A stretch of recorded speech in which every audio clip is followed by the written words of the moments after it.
কালকে সবে মেয়েটা এসেছে, সামনে একটা এত বড় অপারেশনের ধাক্কা, তাকে তুমি একটুও সময় দিলে না, অমনি এইসব কথা শুরু করে দিলে।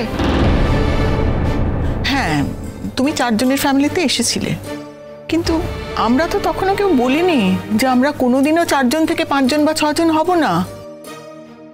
আমার দেওরকে কি আমি বাড়ি থেকে বার করে দেব, নাকি আমার মেয়েকে আমি কখনো বাড়িতে অ্যালাউ করব না? তার বিয়ে দিয়েছিলাম বলে একদিন। বৌমা, তোমার অনেক ভাগ্য যে তোমার ননদ কোনোদিনও এক রাত্রের জন্যও এই বাড়িতে থাকতে আসেনি। শোনো মামি, তুমি চাকরির কথাটা বললে বটে, মৌয়ের যেমন বিদেশ যাওয়ার কথা ছিল, ঠিক তেমনি আমারও তো বিদেশ যাওয়ার কথা ছিল। মৌ যেমন এখানে সেই জন্যই পার্মানেন্টলি কিছু করতে পারছিল না, ঠিক একই কারণে আমিও এখানে পার্মানেন্টলি কিছু করতে পারছিলাম না। আর এখন যখন এই অবস্থা আমাদের, আমার মা এখানে একা, আর আমি ঠিক করেছি যে আমি বিদেশে যাব না, আমি এখানেই কিছু করব, কারণ আমি মায়ের কাছে থাকব। চাকরি আমি ঠিক করতে পারবো, এমন কিছু গড়পড়তা মেয়ে তো আমি নই, সেটা তুমিও খুব ভালো করে বুঝতে পারছো। আমি যদি চাই চাকরি করব, তাহলে আমি ঠিক একটা চাকরি জুটিয়ে নেব। কিন্তু এখন আমার সব থেকে বড় প্রায়োরিটি আমার মা।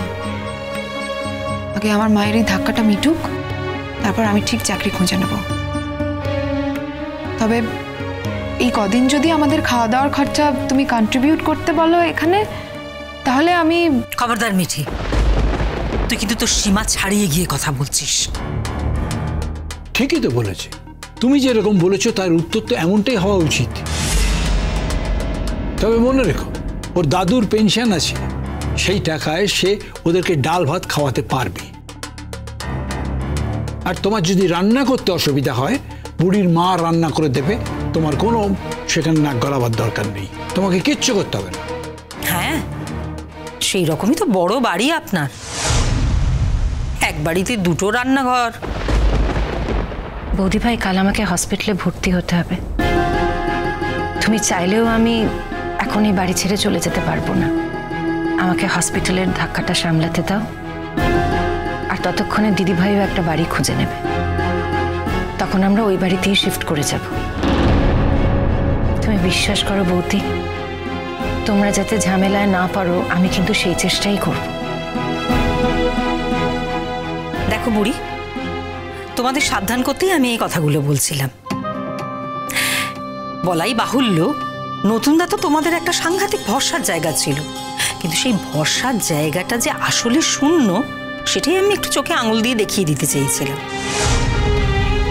তাহলে তোমরাই বলো না, বিয়ে 2 দিনের মধ্যে একটা লোক এত তাড়াতাড়ি বদলে যেতে পারে?